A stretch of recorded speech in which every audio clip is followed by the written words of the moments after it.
we are at the FIDE Women's World Championship match, and the president of the African Confederation, Tshepiso Lopang, is here with us. And you have an amazing story yourself. We see these brilliant players here every day, but your story is inspiring as well. So can you tell us first, how did you get into the chess world? Okay, firstly, let me take this opportunity to thank the organizers and FIDE for inviting me to this event, which is one of the best events in the chess world, and all the eyes are here. I really appreciate, you know, it's an honor to be here. Not everybody is here, and you know, there are more women around this place, which is an amazing thing, of course. So my chess story is very simple. I don't believe it. Very simple. I started chess at junior school. You know, firstly, I saw in the newspaper one guy by the name of Ignatius Njovu. He's my brother now. We are a family. He went to Brazil, and this guy was at the back of the Daily News, which is our national newspaper. And then I said to myself, you know, one day I'll go abroad. I'm going to play this game. So when I went to junior school, Ignatius' father was the agriculture teacher there. And then I was doing agriculture. It was a compulsory subject, and I got hooked until to date. So it was, I think, more than 20 years ago. Yeah. So that is how I started chess. And then from there, during my school days, I was playing with the boys' team.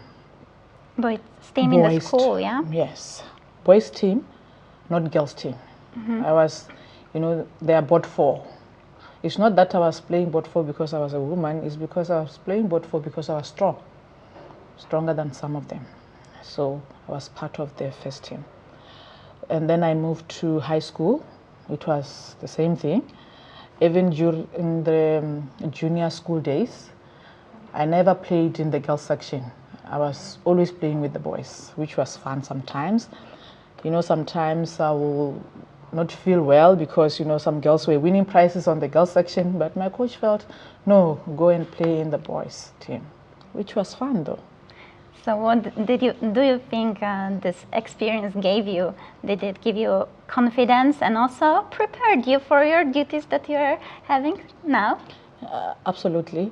You know, the experience gave me confidence because, you know, back in the days, it was not easy for the girl child to play with the boys, you know, during our time, not during your time. So it was more like, okay, Tshepiso, here you are. You need to stick to where you are. So I had fun playing with the boys, of course. Yeah. So it gave me this confidence that I have today.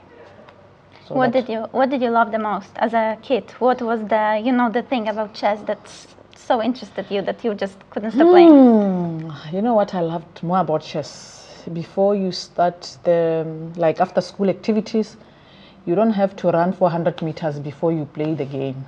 So that was the most important thing, and it was fun because chess players never had a chance to, you know, to run before after school activities. So we didn't have time to sweat before we played. Okay, fine, we could run, yes, but it was fun. Yeah. And the other thing is, you know, chess was played in hotels. So we used to make fun of other kids to say, you know, when you go play chess, you win money. Because with football during our high school days, there were no prize fund. But my first prize fund was, I think, $20 or so. And that was good. You still remember it to this day, yeah? Yes. Back then, because $2, okay, $1 was equivalent to 10 pula, our national currency. So my first prize was 200 pula, which was good. Do you remember what you got for the prize? How did you spend it? I bought pies because I was coming from a rural village. and I bought pies. And the first week, I was selling pies at school. So you turned it into a business. Yes, that's what we used to do as girls. You know, when we go to the city, we get there, we buy pies, we come back, we sell them to other students because some of them didn't know what pies were. So it was good. That's amazing. That's amazing. And now you're having this role that is very unique because you're the first woman in this position in the African Confederation in chess. So tell me, how was the journey to this point? The journey was amazing. And really? Yes, and I don't want to share this journey with the world yet because a lot is coming, because it's a raw story. Yeah. Apart from that, it was really challenging. It was tough. At the same time, interesting. Because in the political world, you know, they are friends, and then they are friends. They are friends, and then they are friends. And then you have to deal with the friends. And then you have to deal with the friends, you know, because you never know what the next day brings. Because when you are doing the campaigns online and offline, it becomes a challenge. You know, a lot will be said about you. And at some point, I remember writing on one of the WhatsApp groups to say, I wish my son will never have access to this message. Because some of them were really rough, you know. But what to do? So the journey was not always easy, but now, are you happy that you went through it? Are you hopeful for what all this experience can, you know, can make happen in Africa, in the chess world? You know, even now, you know, people will think when you get this position, you know, you just, it's an easy thing. It's still tough because there's a lot going on the background. And sometimes you just say, but why did I throw myself into this? You know, but deep down, I knew what I was going to face. It was not a mistake. And when I made that decision, I was alone, you know, to say I'm going for this, but now I have to manage it. Mm-hmm. So one thing that I can tell you is that I have an amazing team, and the chess community, the African chess community, is giving me support.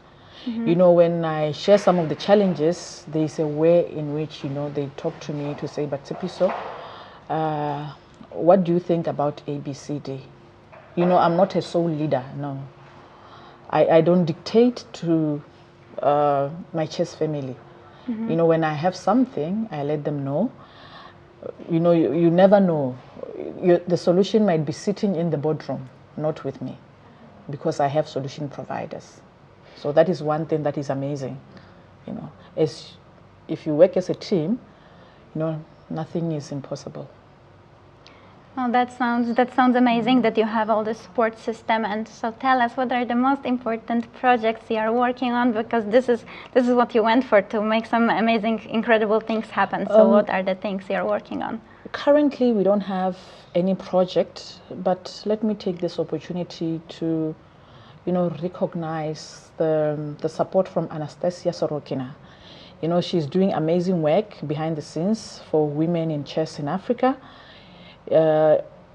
Whether it's events or coaching, you know, she's always there to say, you know what, darling, here is the chess, you know, Women in Chess Commission stream. Can we sit and discuss this online so that I see how best I can assist you in developing the women chess? Because today we are talking women. You know, this is a Women World Championship. I'm not going to cover the general like everything just chess, bringing light to the ladies. Yes, I'll focus more on women because, you know, we are having challenges in recruiting them and also in maintaining them, because once they are done at school, you know, they will leave chess. Mm-hmm. And then it's very difficult to call them back because some will start families, you know, and some will be studying, and it's really a challenge to bring them back. I think if we can have a program that, you know, will be sustainable, that will be good. When you see another woman, call her in the game, let her be part of the community. Let us not discriminate them in a way, because, you know, it's really there, it exists. After playing, you don't care where Anna is, you don't look for Anna to call Anna back, but it will be important to give these other ladies roles when they finish playing. There are programs like Habitas training, coaching. So to try and cover roles around chess. Yes, very true. So already there are some programs going on, or they are in the planning? No, we don't have programs yet, but we have started. Like during tournaments, we invite women to be part of the Habitas like technical team. Some are invited as appeals so that they become part of the community. Because if we don't invite them, then who is going to? So that they can also, you know, be part of the community.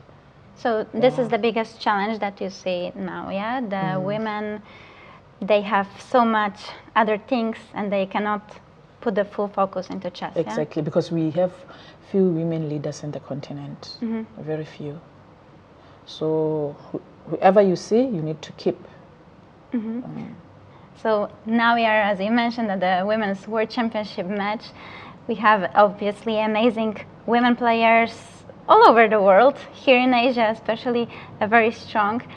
So what about some champions from Africa? What do you think exactly could happen that we also see? Maybe one day a girl from your continent. I'll be honest with here. you. You know, I was with Dana following Lei. She was talking to herself saying, you know, chess is difficult. And I'm like, but this young lady is telling the truth.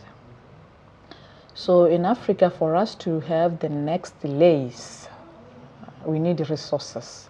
We need to train them. Not just to train because, you know, you need a lot of time. I'll say that, I'll be honest, because we went to the Chinese school, like that training academy. They were telling us those kids were training 7 hours a day. So back home, as a mother, letting my kid go to a chess school for 7 hours and not studying, it will be a challenge. And to start with, I'll be thinking of the salary, then how much will my son earn at the end of the day? So we need to make parents aware that we need them in chess so that we can produce the next grandmasters. We need to sell the game to the parents because they are decision makers when it comes to the careers of their kids. So if the parents are not made aware, they are not brought to the game, it will be a challenge, of course. So we need more parents in our game for us to produce the next grandmasters. So if you were to imagine the, you know, the vision in 5 or 10 years even, you said we need more time, let it be 10 years then, what are the very specific changes that you want to see implemented? No, mine are limited, of course. Mine are limited. If you're taking 5 years, I'm already running into the first year and my term is 4 years. So I'll see what I can do in the next 4 years. I'm not promising to produce a grandmaster, but I'll do my best to ensure that we build capacity in terms of administration and players. And where there are opportunities, I'll look for opportunities for our players. It's players first. All right. Yeah. And now, going back lastly to the players, what do you think makes them so special? Those two ladies are amazing. What do you think is so special about the two? About them? Everything is so special about those ladies. They have amazing characters. They are different, of course. I'm not going to be aligned to anyone. I had an engagement with Lei, but not with Zhuenju. But because they are friends, of course, they know each other better. but they have their own secrets. So we're waiting for the secret to reveal, and they can show their emotions on the board. So they're really special women. I don't know much about them of chess, but when it comes to chess, they play interesting games. Yeah. All right. So I'm looking forward to an amazing event. There can only be one winner. So the universe is watching. So let's see what comes up. Yeah. All right. Thank you so much for your time. And I hope that everything, or at least some part of it, what you're planning is going to be developing greatly in Africa. Thank you so much, Anna, for the engagement.